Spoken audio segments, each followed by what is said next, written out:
wasn't a clean redemption story, more a grim, grudging awakening. When Parliament banned the trade in 1807, the slave ships didn't vanish overnight. They simply slipped into darker waters.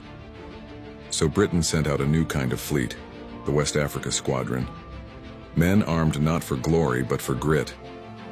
These sailors fought storms, disease, and musket fire to intercept the floating coffins of human cargo. They captured over 1,600 slavers, freeing about 150,000 souls.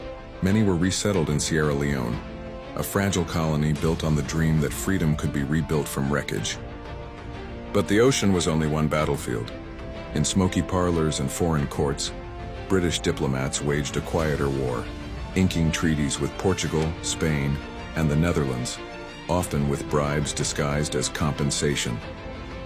At the Congress of Vienna, they even persuaded the world's powers to declare the slave trade a crime against humanity, the first whisper of international human rights. Yet behind the noble language was a ruthless pragmatism: protect British trade routes, weaken rivals, and save the empire's moral face.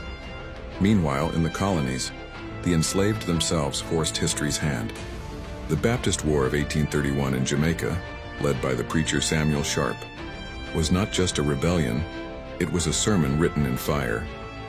Fields burned, planters panicked, and London's elites began to realize that slavery cost more than it earned.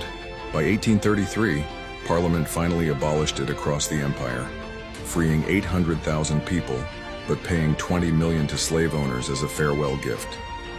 The freed received nothing but the promise of apprenticeship, a polite word for unpaid labor dressed as moral instruction. The Royal Navy kept patrolling long after the act, blockading rivers in West Africa and even storming Brazilian ports in 1850.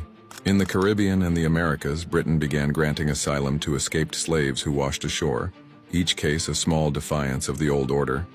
And when the slave markets of Cairo and Zanzibar still thrived, British agents slipped in with government funds to buy freedom in secret, one life at a time.